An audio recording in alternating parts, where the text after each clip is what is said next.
Hi everyone, it's Peter Schiff. This is Friday, April 30th, 2010.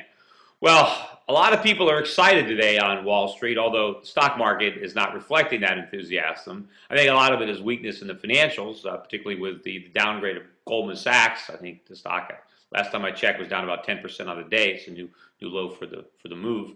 But the market is excited about the good news on the economy, that the economy grew by 3.2%. And everybody is happy. The recession is over. We've got all this growth. And of course, powering the economic growth is the biggest increase in consumer spending in, I think, 3 years, something like that. Well, the problem in our economy has never been a lack of consumer spending. I've said that many times. The problem in our economy is an excess of consumer spending. The fact that consumers are out there spending more money when they're upside down in their mortgages, when they still have car loans and student loans, when they have nothing saved for retirement, the fact that Americans are spending despite all that, that is a bad thing. It's not a good thing. Sure, our economy is growing because consumers and our government are spending borrowed money. But the debt is growing faster than the economy. So we're poorer as a result of this GDP growth. We're not richer. And of course, all the money that we borrow to spend today is money we have to repay with interest tomorrow, which means we can't spend tomorrow. In fact, we have to reduce our future consumption by more than our current consumption to pay the interest on the borrowed money. So none of this is good news. This is all, again, a charade. This is phony economic growth. This is debt-fueled consumption, either by individuals or by the government. But what's not happening is that the economy is not restructuring along the lines that we need. We are not increasing our savings. We are not increasing our productive capacity. We are making all the same mistakes that we made before the bursting of the real estate bubble. And we can expect even more dire consequences as a result of this phony economic growth. One of the comments I heard made on CNBC, I missed the speech, but I know that Barack Obama gave some kind of press conference today, and apparently he wasn't as optimistic about the economy as I guess some of these reporters would have liked. And they were saying that, hey, he's the president. He should be more optimistic. He should be more upbeat on the economy because that way consumers will go out and spend even more money and really get the economy going. As if growth is all a function of spending. If the government can just say things are great, just buy that new car, take on more debt, max out those credit cards, go ahead, take out a mortgage against your house, spend it, everything is great, that's what we need. We need that like a hole in the head. All that is like a cheap high, but ultimately when the drug wears off, you have a bigger hangover as a result. And the fact that so many people are still so confused about what really constitutes economic growth is beyond me. Now also, part of the hype coming out of this report is the fact that there's no inflation anywhere in sight. And the reason that this is that the government's measure of consumer prices showed the smallest increase, I think they said ever, since they started keeping records back in the 1950s. Now, of course, in order to get that, they had to throw out food and energy, which, obviously food and energy prices are the prices that are rising the fastest right now. That's why they want to throw them out.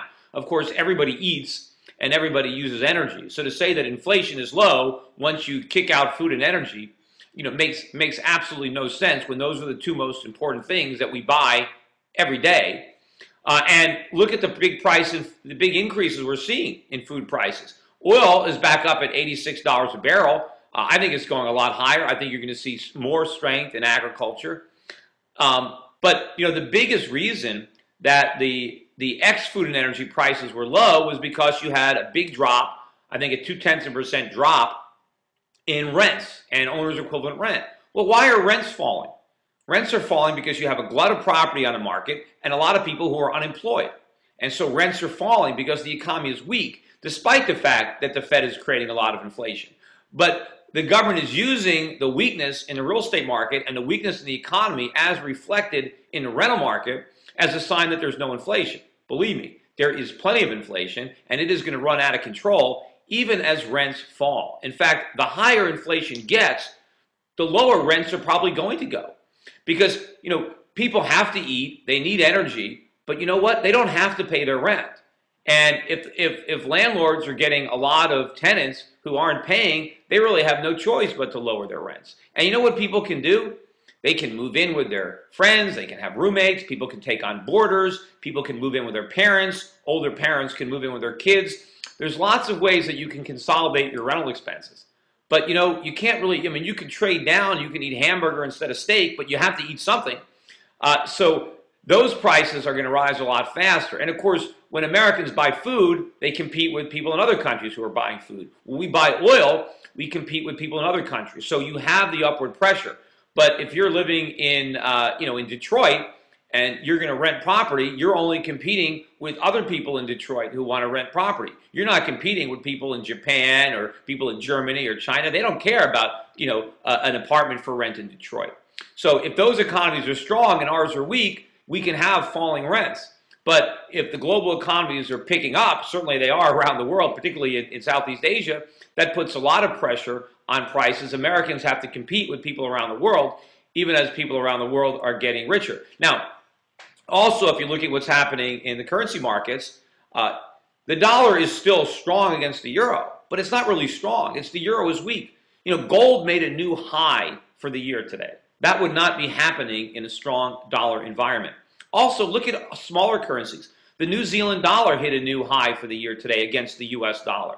So what is happening with the dollar is just temporary weakness with the euro.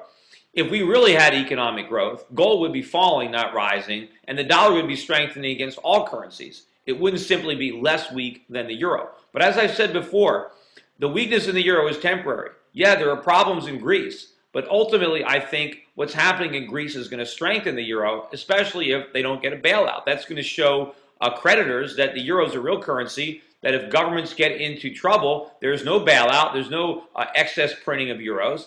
That's the exact opposite of what they will expect in the United States. And if you remember way back when the mortgage crisis started, people said it was contained to subprime. I was one of the only people out there that said no. It wasn't about a subprime contagion. It was always about the entire mortgage market. It's just that subprime was the weakest link in the chain, and that's where you saw the problems first. It took longer before you saw the problems in prime mortgages, but it happened. The same thing is happening with sovereign credit risk. First, we saw it in Iceland. Then we saw it in Greece. It's not about contagion. Many countries have too much debt, including the United States. And relatively soon, the United States is going to find its credit crisis. It's going to be in the same predicament where it can't borrow money. Interest rates are going to start to rise. And we're going to have to make a decision whether we default on our debts or print money.